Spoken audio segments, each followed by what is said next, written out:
Welcome to our YouTube channel super study with SP. Today we are talking about प्राचीन भारत का इतिहास या ancient history.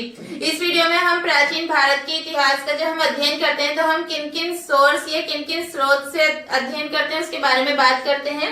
इसे हम एक चार्ट की हेल्प से समझ लेते हैं। प्राचीन भारतीय इतिहास के अध्ययन के स्रोत, किन किन सोर्सेस से हम एंशिएंट इंडिया की स्टडी करते हैं उसके बारे में यहाँ पर हम एक चार्ट से समझते हैं।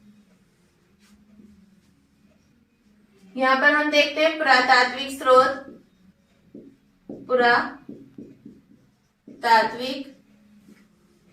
स्रोत या आर्कियोलॉजिकल सोर्सेस। दूसरा है साहित्यिक स्रोत, साहित्यिक स्रोत।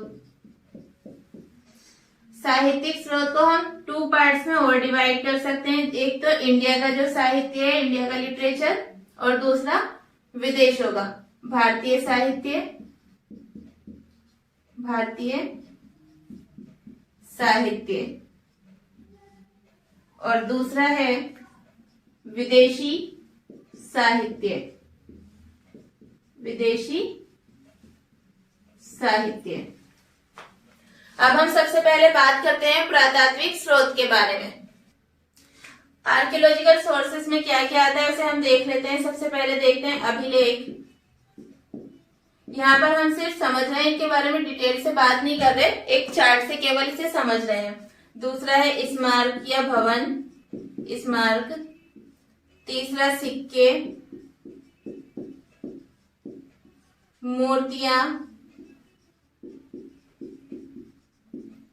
और मृदभांड। मृदभांड कहते हैं जो मिट्टी के बर्तन होते हैं।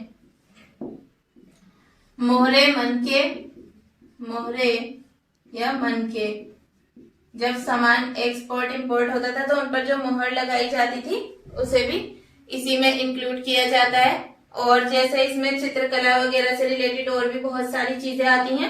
इसके बाद हम बात करते हैं साहित्यिक स्रोत में भारतीय साहित्य और विदेशी साहित्य। हमने देखा कि धार्मिक साहित्य को हम तीन पार्ट में डिवाइड करते हैं, ब्राह्मण साहित्य, बौद्ध साहित्य और जैन साहित्य में। ब्राह्मण साहित्य में क्या आता है? वेद। वेदों में होता है ऋग्वेद, यजुर्वेद, सामवेद, अथर्ववेद।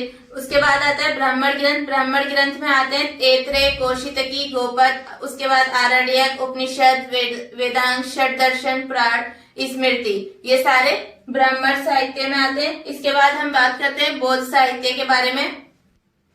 इसके बाद जब हम बौद्ध साहित्य के बारे में बात करते हैं, इसमें आता है सुत्त पिटक, दूसरा विनय पिटक, अभिधम पिटक,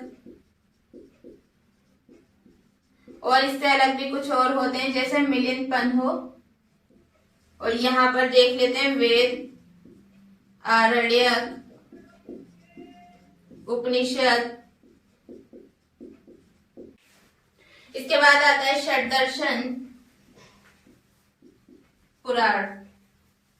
ये सब किस में आते हैं? ब्राह्मण साहित्य में। ब्राह्मण साहित्य क्या है? धार्मिक साहित्य। इसके बाद हम बात करते हैं जैन साहित्य के बारे में। जैन साहित्य के बारे में अगर हम देखें तो आता है परिशिष्ट पर्व, और सेकंड है भद्रबाहु चरित्र, भद्रबाहु चरित्र। और एक और देख लेते हैं इसमें कल्प सूत्र। इसके बाद हम बात करते हैं संगम साहित्य के बारे में। तिरुकुरल, ये क्या है? नीति शास्त्र है। और उसके बाद देखते हैं जीवक चिंतामणि,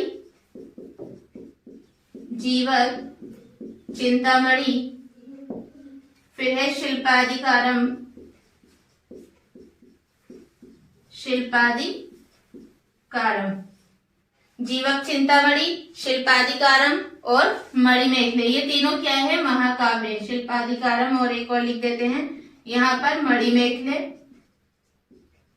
और ये तीनों ही संगम साहित्य से रिलेटेड महाकाव्य है। इसके अलावा और भी हैं जैसे तोलकाप्यम। यहाँ पर हमने जो बात करी भारतीय साहित्य में धार्मिक, धर्मनिरपेक्ष और संगम साहित्य। धार्मिक को 3 पार्ट में डिवाइड किया जा सकता है, ब्राह्मण, बौद्ध और जैन साहित्य में। हमने धार्मिक साहित्य के बारे में बात कर ली, संगम साहित्य के बारे में। अब बचा है धर्मनिरपेक्ष साहित्य। हम इसे साफ कर रहे हैं, इसके बाद धर्मनिरपेक्ष साहित्य के बारे में बात करते हैं। अब हम बात करते हैं भारतीय साहित्य के अंतर्गत धर्मनिरपेक्ष साहित्य की। धर्मनिरपेक्ष साहित्य, इसमें आता है कौटिल्य का अर्थशास्त्र, कौटिल्य का अर्थशास्त्र, कल्हड़ की राजतरंगिणी,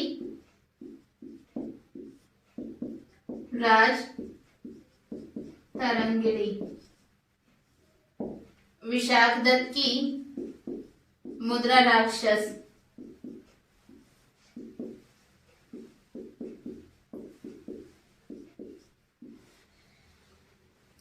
पाणिनि की रचना है अष्टाध्यायी, ये भी धर्मनिरपेक्ष साहित्य में आती है, अष्टाध्यायी।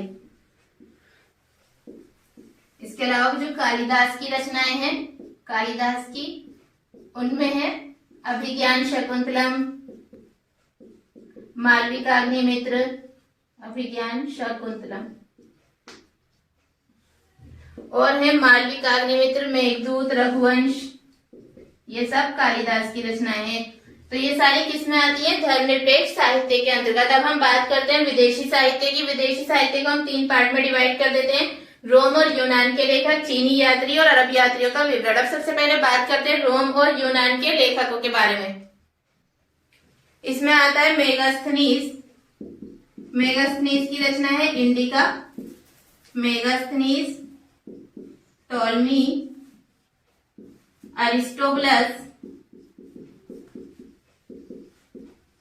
और निडियाकस। चीनी यात्रियों के बारे में देखते हैं। चीनी यात्रियों में ह्वेनसांग और फाहियान, ह्वेनसांग, फाहियान, ये दोनों कौन से यात्री थे? चीनी यात्री।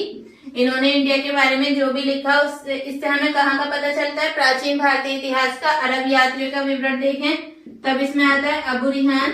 अबू रिहान को अल बरूनी भी कहा जाता है, अल बरूनी।